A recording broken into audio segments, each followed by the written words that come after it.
This is an ABC podcast. Hello there, Sammy J here. Welcome to the Sammy J Snack Pack with me, a bird-like broadcaster who once a week returns to the nest and offers you, my babies, some little morsels of sound that I've collected throughout the week. Just regurgitated into your ear. Ross, can we? I don't think they're going to be comfortable with this. No, I'll keep going with it. Okay, that's it. I am a bird. This is your ear, and it is my pleasure to be with you once again. Thanks for tuning in to the Snack Pack podcast. If it's your first time, well, welcome.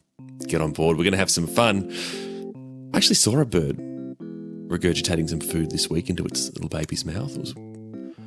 It was beautiful and horrific, as nature so often is. I hope you've had a good week. I've had a good week. My barometer of a good week right now is how many hours I've been able to go without realising that there's a pandemic on. Like, for example, I got a kayak. I got a cheap secondhand kayak and I went to the river with a friend and we went for a little kayak. And for about 2 hours, you could have forgotten that there's a pandemic happening. It was great. It was just an ancient river, just water. There were bats there. Some people have a fear of bats. You got a fear of bats? You got a fear of anything? Maybe you've got a fear of the Sammy J Snack Pack, in which case I congratulate you for confronting that fear head on right now. But it was like 2 hours of just non-pandemic bliss. And then on the way home, I had to stop and get petrol. There was like a QR code, I had to sign in. Then I saw a newspaper headline. I think that says there's like going to be a petrol shortage around the world. It all came crashing down. But for a few sweet hours, I was there in another time. You know who else was in another time? Shakespeare. It was a long time ago. But here's the thing. He was living through a bit of a health crisis as well.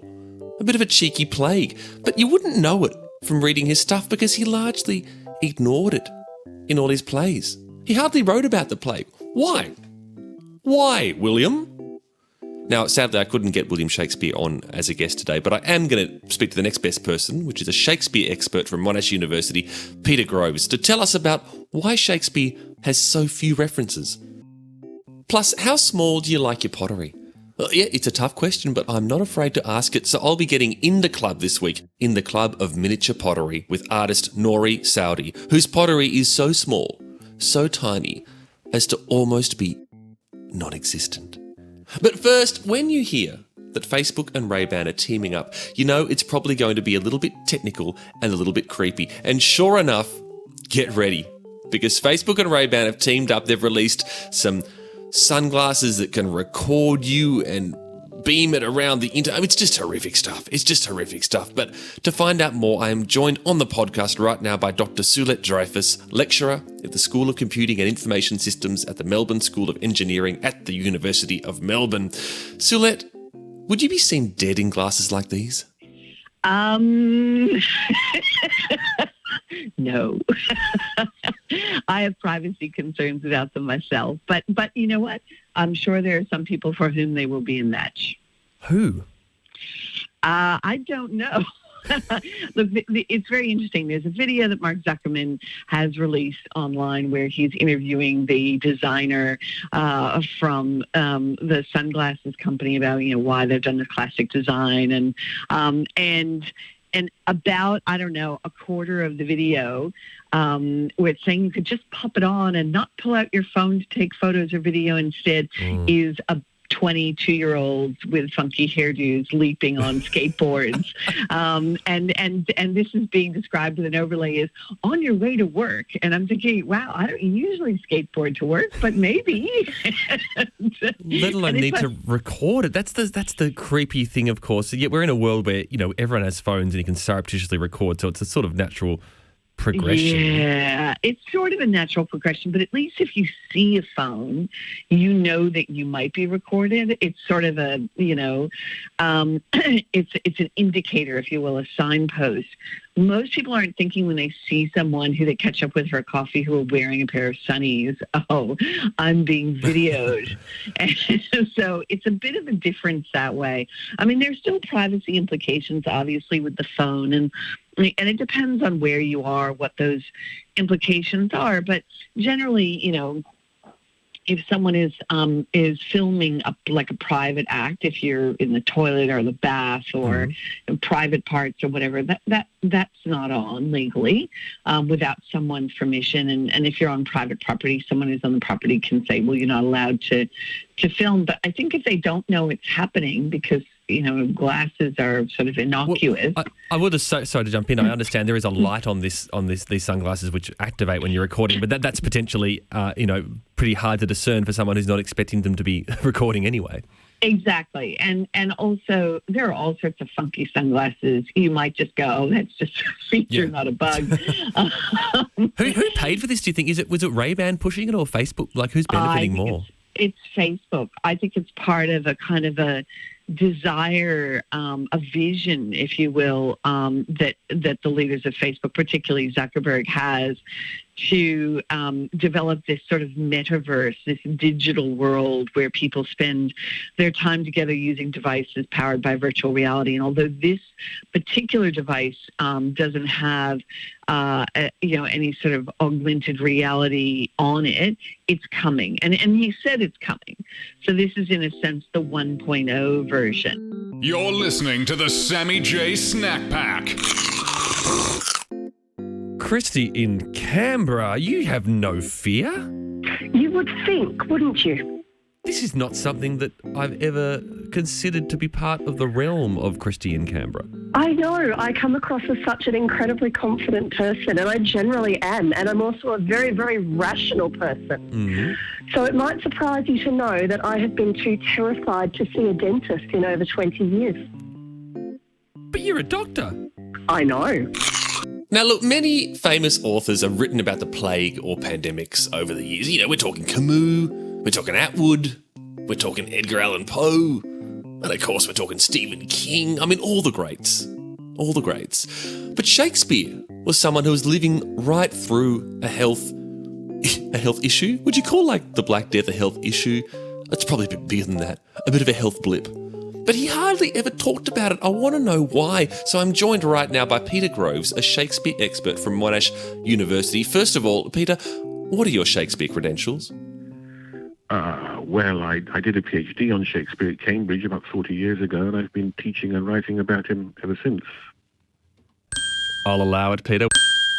As far as I can tell, and I'm not an expert in the matter, but I love me a bit of the bard, not a lot of references to the plague in his writing. Was that a deliberate decision on his part?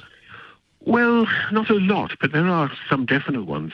The thing about Shakespeare is that he didn't see contemporary England as a subject for his plays. He never writes about it, unlike his contemporaries, like Johnson and Middleton, who do. So he's never really directly writing about the London of the 1590s and so on. When he was very young, he actually had a part in a play called Arden of Faversham, which was a sort of true crime drama set in the 1530s. But that's as close as he gets to his own time. But what he does do is allude to his own times in various ways. So, for example, during the plague of 1592 to 93, it was actually called, historians call this, by the way, the 400-year pandemic, which sounds terrifying, doesn't it? It does, particularly when we're only 2 years into ours. Exactly. It ran from about 1348 to 1750. So it was kind of old news in a way. Mm-hmm. But of course, the plague would shut down the theatres. And in fact, there was a kind of lockdown too. So when the theatre was shut down in 1592 to 93, and he couldn't do his theatre work, he wrote a long poem, a narrative poem called Venus and Adonis, a slightly sort of naughty poem, you might say. And he alludes to the plague in there. He says, so Venus, who's wooing Adonis, says that his lips will drive infection from the dangerous year, which of course is allusion to the year he's living through, that the stargazers, having writ on death, may say, the plague is banished by thy breath. You made the very good point that I think I've mistakenly lumped Shakespeare into history himself, whereas he was also writing about history. So, of course, naturally, if we were writing today, something about the 1990s, we wouldn't be incorporating COVID material into that gear, would we? Well, that's right. Also, I mean, if you think about it, it's a kind of intractable subject because all you could do with the plague is kind of flee it or suffer it. We have, vaccines and masks and so on. And they had very, very little to combat it with because they didn't understand it, of course. How did the plague, though, affect Shakespeare personally? Because, of course, if not overtly writing about it, it was no doubt as a present thing in his life, right down to, as you say, the closure of his own Globe Theatre at times. Well, we don't know much about his actual personal life. There's no letter or anything, unfortunately. Mm-hmm. But we do know that he took the chance to, do more writing, if you like. It's sometimes believed that he wrote King Lear during a lockdown too, during the plague. But he certainly wrote these narrative poems because, they're not core business for him. He writes them to get patrons, wealthy noblemen who are going to sort of maybe give him some money or something or take him on. He's got aspirations to be more than a playwright, because a playwright was just a sort of workhorse. This is the Sammy J Snack Pack. Open with care. My list of phobias. Well, there's nothing it's all the obvious ones. I got a phobia of an axe murderer coming and killing me and my family. I don't know if that's I think it'd be odd not to have that phobia. But thankfully and hopefully I'll never have to confront it directly. I got a phobia of sounding stupid on the radio, which is a tricky thing being as I am a radio broadcaster these days. But I do get through the sports chats, as regular listeners will know, with my two favourite questions. That is such and such a team the real deal? And do you think such and such a team can dare to dream? So I've overcome that phobia. But what else? I've got a phobia of people not subscribing to the Sammy J Snack Pack, so please do that if you haven't done it yet. Oh yeah, I went there. I've been told that you're the only person that can help me, Sammy. What's happened, Terry? Take me through it. I rang up a radio station a few weeks ago. Yeah? And very happy, jovial and friendly fellow, the gentleman who runs the morning show. Yeah? And Sammy, my life hasn't been the same. I didn't get my first time caller jingle, Sammy. Oh, Terry, no! Did you ask for it at the time, Terry? No. Oh, you got to ask, Terry. It was a very short phone call, Sammy. I felt like I was cut off. Oh, no, I would never do that to you, Terry. Okay, roll up your sleeve. I hope you're ready for this. I'm ready, Sammy. Take a breath. Have some Danish tart. Here it comes. Okay. This is the Sammy J Snack Pack. Everything's getting smaller these days, of course. Everything. We got computers in our pockets. We got... Well, that's pretty much it, isn't it? Computers in our pockets. That's really where the world has been heading towards. I guess computers in our brains in a couple of years' time. But some people are fighting the good fight for small things that are not powered by electricity. Some people, in fact, are putting whole tea sets into their pockets. That's right. We're talking miniature pottery. And it's time to bring out the rap.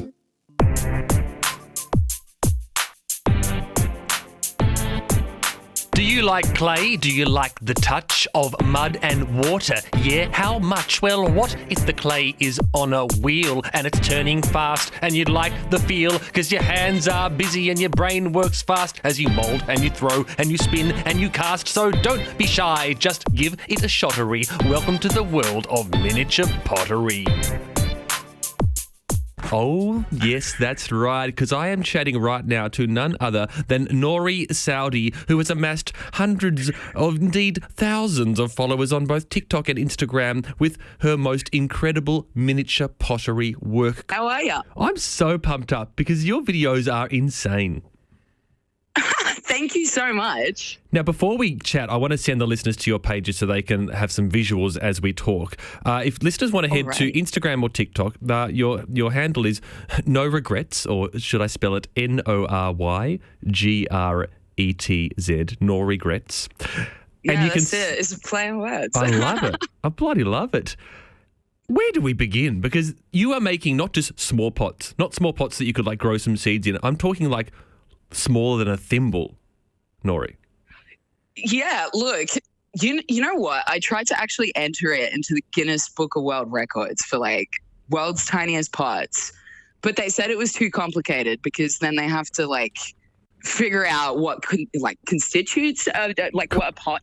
Well, yeah, like what that means. What does it mean to be a vase? What does it mean to be the world's tiniest vase? No, that sounds like you just got the work experience, kid, because Guinness Book of Records, their entire reason for being is specific and weird regulations. I need to give them another call. Exactly. Yeah, I reckon as well. I reckon I'll give it another crack. Okay, so for listeners, if you haven't gone and checked them out, I'm going to describe. We're seeing a turntable that is the size of, what is it, like a 20-cent piece? Smaller? Okay, I reckon it's just a bit bigger than a 50-cent piece. Okay, and that is spinning in the manner of a clay spinning table. And on top of that, you have some clay, and then you're able to actually to create as if it's a normal spinning bit of clay from my Year 9 clay class. Yeah, totally. It's the same clay. I'm actually using that clay. I got in touch with your teacher from Year 9. You spoke to Mr. Brennan? Yeah, I totally did. And he was like, yeah, that clay that Sammy got. Yeah. No, yeah. wait, I'm gonna make an assumption. Correct me if I'm wrong. Like, did you used to do stuff with big clay, and then what? Did you start running out of clay, or what led to you going into the miniature world? Look, I saw, my favorite show in the whole world is a pottery show, okay? And I saw an episode where they did miniature pottery. And then, of course, my TikTok algorithms are going nuts and showing me all sorts of pottery. And then I saw more and more tiny, like, miniature pottery. I think it's really popular in, like, Japan and Korea and China and stuff. So I saw it and I was like, right, I'm going to do that. And, I wanted to do big pottery, but I started all of this during lockdown last year. Yeah. And didn't have access to like a regular sized pottery wheel. So I just hopped on eBay and typed miniature pottery wheel and got one for $50. No way, so we could all do this. Like, do they come in different? Are there some that are like also the size of like, I don't know, like slightly bigger if you want? Because you're pretty limited by the size of your 50-cent wheel, aren't you? There's only so much you can build on it. Yeah. They're like all the tiny ones are pretty much the same size. I haven't really looked into different sizes. That's a good idea. But I looked into like, I don't know, smaller size sort of pottery because I only live in a tiny, tiny studio apartment. That's why I got a tiny pottery. I want to get this now and try and do it with the kids and stuff. Like, what's powering the wheel? Is it like USB charge? Is it plugged into a what's the or are you? I'm so stupid. Are you using your foot to pedal it? No, it's like a literal switch, right? Yeah. You just plug it in. Okay, little birdies, are your tummies nice and full? I have been a good mother bird. I've brought you some little cheeky worms, and I hope you've enjoyed your ride. Thank you for listening. As always, thank you to my sound wizard, Ross Kavanagh, pushing the buttons, spinning the dials, and doing other things that clearly I can't actually describe because it's not my area of expertise. I'm assuming he's spinning lots of dials as I do this. Maybe he's putting faders up and down. I'm not sure, but I'm grateful to him and to you. Don't forget you can subscribe wherever you get your podcasts, or you can give it a like or a rating and so on and so forth. You can also find me on Facebook, Instagram and Twitter, although the latter, reluctantly, it's more of a sort of forced business arrangement because I have to promote my things, although Twitter, as we all know, rarely contributes to the greater good. Maybe I've got a phobia of Twitter. That's my phobia. I got there in the end. Have a great week. Chat to you soon.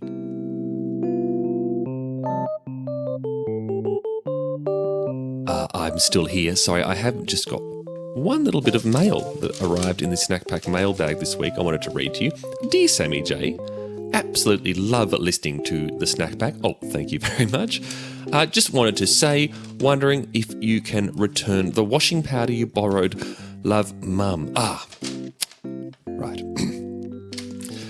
Well, Mum, you could have just texted me, but no, shame me on my own podcast. That's fine. Have a good week, everyone. I'm off to visit Mum.